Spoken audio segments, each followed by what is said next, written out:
கடுகு போட்டுக்கலாம், சேர்த்துக்கலாம். காஞ்ச மிளகாய் போட்டுக்கலாம். ஒரு 4 பூண்டு பல் தோலை தட்டி போட்டுக்கலாம். கடுகு, காஞ்ச மிளகாய், கருவேப்பிலை, பூண்டு தட்டி போட்டுக்கலாம். நறுக்குன்னா 2 வெங்காயத்தை, ஒரு மீடியம் சைஸ் வெங்காயம் 2 சேர்த்துக்கலாம்.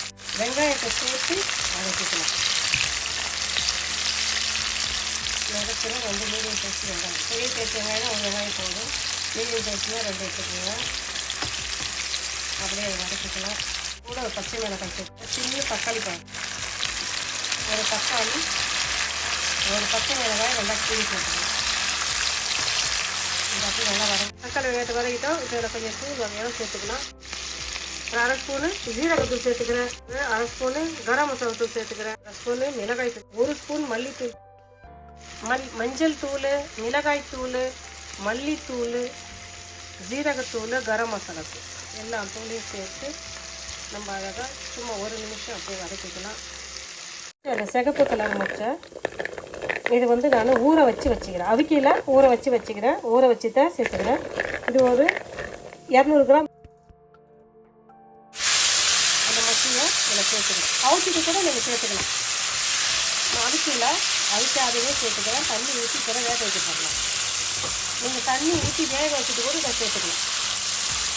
சிக்கத்தில் இது ஒரு ஸ்பூன் உப்பு சிக்கத்தில் உப்பு சேர்த்துங்க.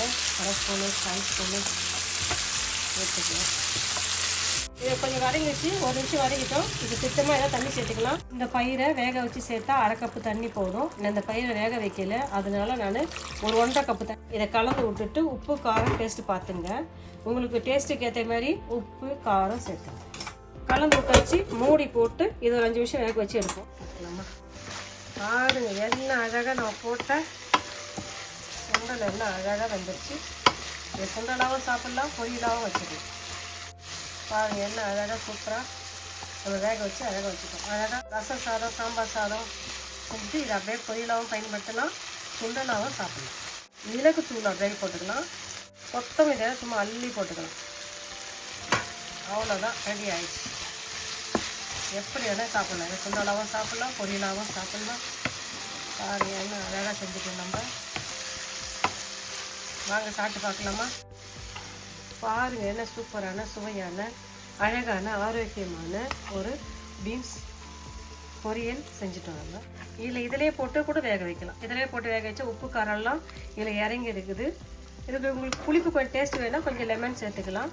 நான் லெமனுக்கு பதில் ஒரு தக்காளி பழம், மீடியம் சைஸ் தக்காளி பழம் சேர்த்துக்கிறேன். அந்த டேஸ்ட் எனக்கு போதும்னு நினைக்கிறேன். உங்களுக்கு டேஸ்ட் கொஞ்சம் புளிப்பு டேஸ்ட்டு கொஞ்சம் தேவைப்பட்டுச்சுன்னா பாதி லெமனில் ஒரு 10-15 ட்ராப்ஸ் ஊற்றிட்டிங்கன்னா அருமையாக அட்டகாசமாக இருக்கும். சாப்பிட்டு பாருங்கள். இந்த வீடியோ உங்களுக்கு ரொம்ப யூஸ்ஃபுல்லாக இருக்கணும். நீங்களும் இதே மெத்தட் செஞ்சு பார்த்துட்டு நான் செஞ்ச இந்த பொரியல் எப்படின்னு சொல்லுங்கப்பா. இந்த வீடியோ பிடிச்சிருந்தா லைக் பண்ணுங்கள். உங்கள் ஃப்ரெண்ட்ஸுக்கும் ஃபேமிலி தெரிஞ்சு சப்ஸ்கிரைப் பண்ண சொல்லுங்கப்பா. இந்தாங்க சாப்பிட்டுப்பா சொல்லுங்கள்.